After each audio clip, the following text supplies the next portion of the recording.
but there is Star Trek are coming. If you have pre-ordered it, you've probably got it today, as all of us seem to have done. And Simon has had it for a couple of days now. I got it on Saturday morning.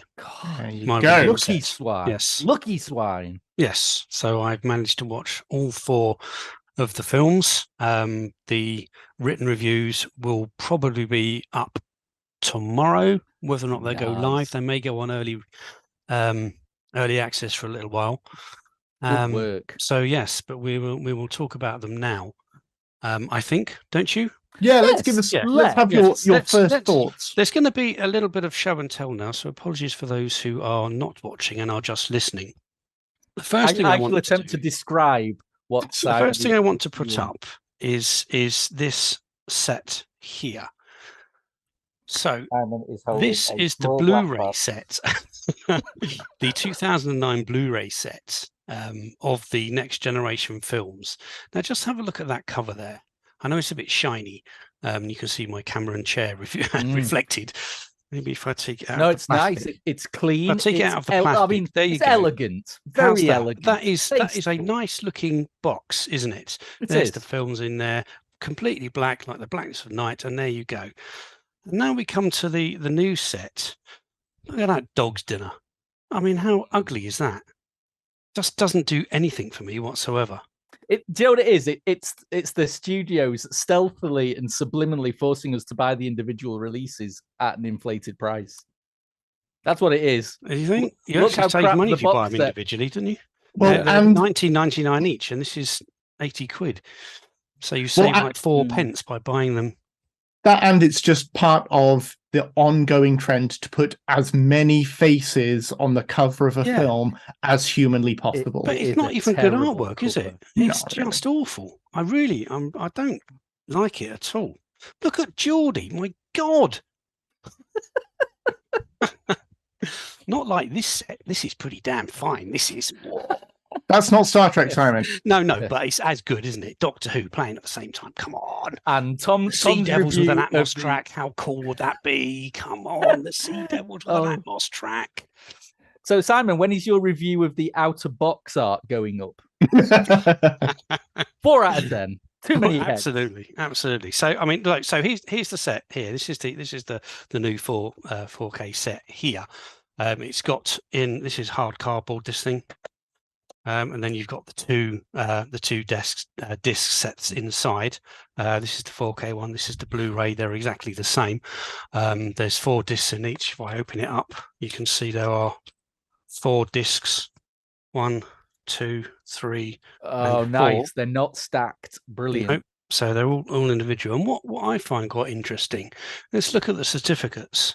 So PG for Generations. You've got First Contact as a 12.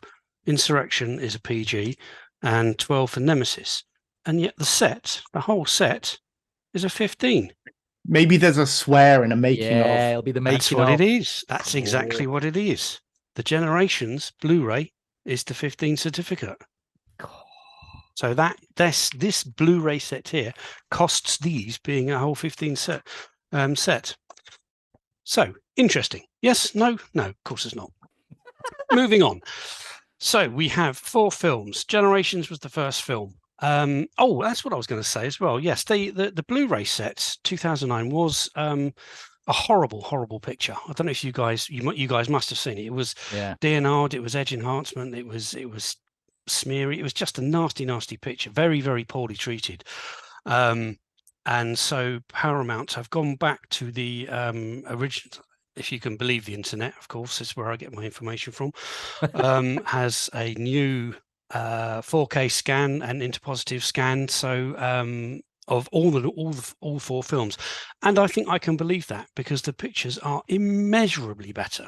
Nice. They are immeasurably better. Have you guys seen any of them yet? I only watched First Contact. Okay, but it looks beautiful, especially absolutely the Dolby Vision on it, as well as the crispness of it, and it just looks like the best memory you have of it, which is so nice. It's exactly what you want from a show I'd like agree this. with that. So if we go to the first one, Generations, 2.39 to 1, Dolby Vision, HDR10, really nice looking, really good looking, fabulous detail throughout. There's a very nice grain structure all throughout, so we know it's not being DNR'd. There's great detail there. The Dolby Vision on it gives very nice coloring to it, and particularly when the Enterprise, the crash sequence and that beautiful model, that looks absolutely spectacular, absolutely brilliant. Very pleased with that. You just mentioned First Contact. That too is 2.39 to 1, Dolby Vision HDR. Again, beautiful detail, and there's some magnificent shots here. The three shots that most people talk about is the first opening pullback from Picard's eye when it comes back to see the Borg cube. That looks sensational, absolutely sensational. The next one is when the Borg Queen comes down and goes into her body. That's okay. The CG there works pretty well actually, so it looks good. And the other one is the walk towards the deflector shield on the outside of the ship and the pullback and the look of the planet there. That's another. It looks spectacular, absolutely spectacular. When you go down to Earth, you've got the foliage, the trees, the grass, the dirt, the town there. It all looks amazing. The colouring looks brilliant. The darkness that you get in the Enterprise when the Borg take over, it looks brilliant. Much better than it's ever looked before. Fabulous, absolutely fabulous. Very impressive. I didn't mention the sound on Generations. In fact, all the discs now have they don't have any Dolby Atmos, which is a shame, but they do have a TrueHD 7.1 track. Now that is 2 more speakers than the Blu-ray set had, because they were 5.1. 2 whole new speakers right at the back. But it's based off the same mix, essentially, and they're all very good. They're all very good. Generations is probably of all of them. Generations is probably the worst one. It's a little bit, say worst. It's much more front heavy than it is a surround experience. Unlike First Contact, which is an extravaganza, it's fantastic. Really good surround aspect of that one. We'll go to Insurrection next. Now, Insurrection. What do we think of Insurrection? I think do we like it, or do we? Yeah, I think it is good. I'm gonna just go off on one slightly. Go on. I know that it's not the underdog of the TNG movies. Obviously, that's Nemesis, but I think it's downplayed quite a lot. But I think if you look at First Contact and Insurrection as a pair, I think they fully capture what people loved about TNG when it was on the first time. It's a really nice pairing of films where if somebody asked you what's TNG like, you could say, watch these 2 movies. It's sometimes like that, but it's usually like that. And that's kind of why I like them together. You've got the bombastic, exciting, action-oriented, sort of nonsensical stuff of First Contact, which is, I think, almost universally loved. Mm-hmm. And then you've got the slightly more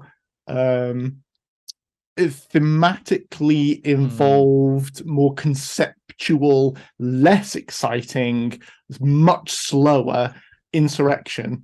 But both of them work like a TNG 2-parter from the early 90s.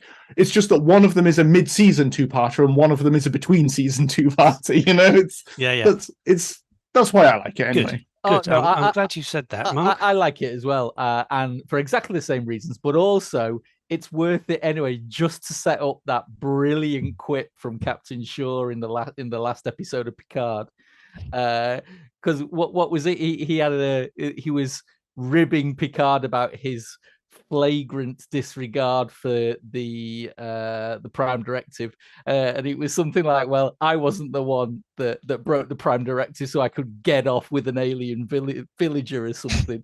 Just a little throwaway line that just had me in stitches. So Insurrection is worth it just for that gag in Picard. Absolutely. You've both echo my own feelings of it. It is generally thought of as an underdog, or as a poor man's TV film. But what is I find so engaging about it is the ethical dilemma and the way that the crew and the audience get behind Picard, because the series was about his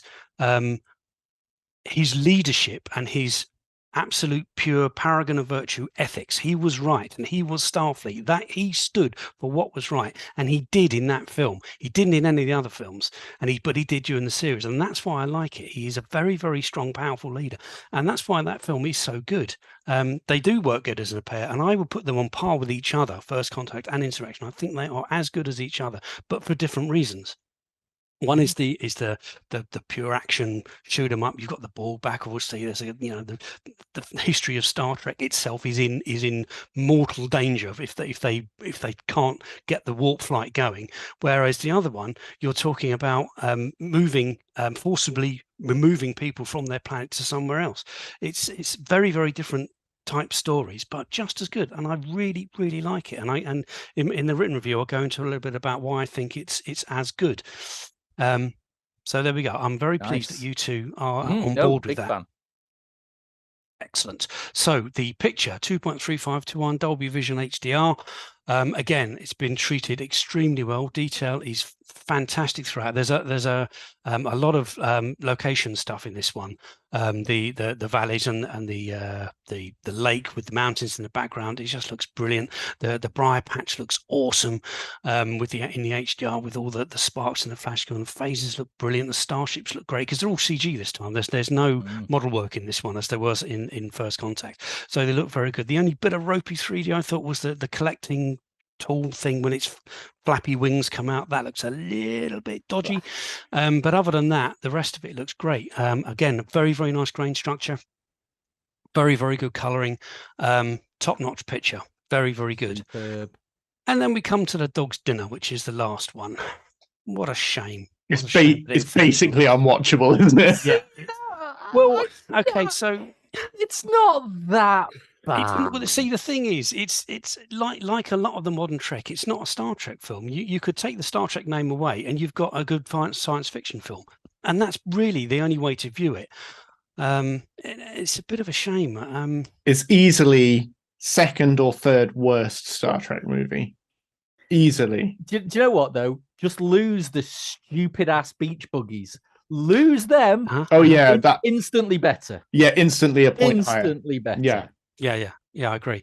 The studio mandated director that was put in charge, Stuart Baird. Well, he was an editor, isn't he? He didn't. He famously says, "I don't know anything about Star Trek. I'm not interested in it.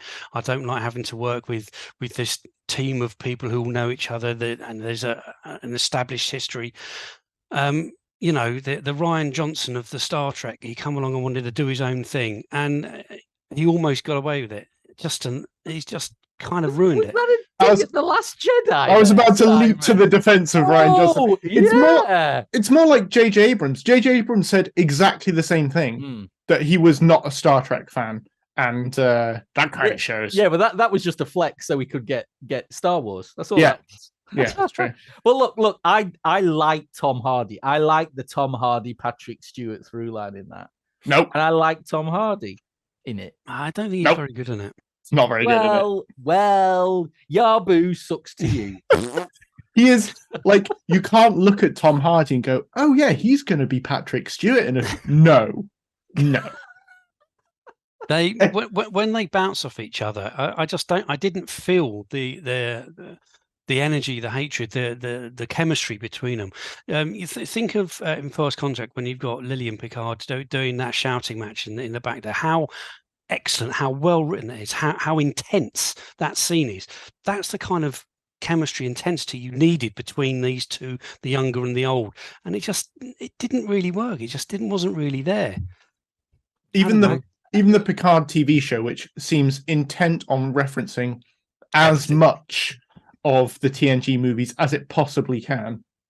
I don't want to go into too many spoilers, but Data, Lore, and B4 are mentioned, Uh-huh. but like Data and Lore, that there's some history there, and we get some plot off the back of it, and it's like, oh, also B4 as well. Remember B4? Not really. Not really. It doesn't matter. He's not involved.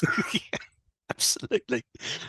So yeah, very much the run, particularly of the 4 films. And if you take, the 10 films as a whole, it's still, pretty It's low. low. It's lower tier. It's Yeah, low down. but I will gladly watch it. It's not as good as Star Trek 5. Ooh, now there's a debate to fill an hour. It's not as fun. It's not as enjoyable. It's a slog. Star Trek 5 is kind of a slog, but at least it's goofy in a Star Trek way, whereas Nemesis is goofy in like the wrong way. Yeah, it's the wrong it's way. like They'd make a lot of very, very poor decisions in it. Yeah, very, very poor decisions. But at least it looks good. Yeah, 2.35 to 1, Dolby Vision, HDR10, and it looks very, very good. Latest film stock, very a nice grain structure. Blacks are superb, absolutely superb, because there's it's a very, very dark film, this one.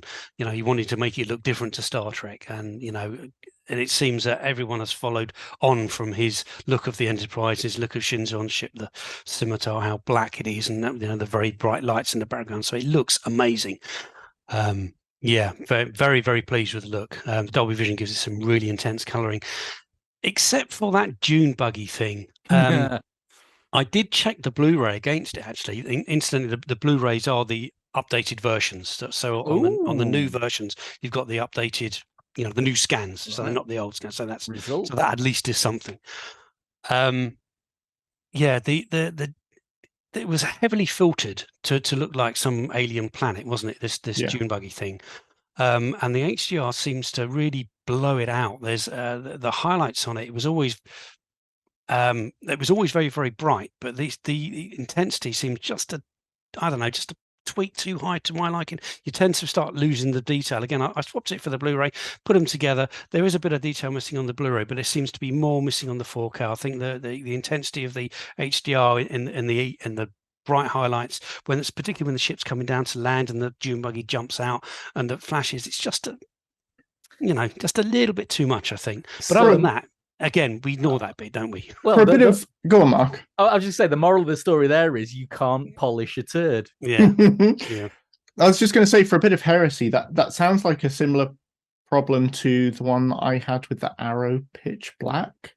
I also found that having enjoyed the stylization of the yellow and blue, when I watched it, I think I upgraded straight from DVD to 4K. So, but it felt like they'd overdone it in terms of the color saturation, just because it's like you remember Knits. The look of it. Yeah, Knits, more knits. Give it the knits. Give your knits a workout. And yeah, so.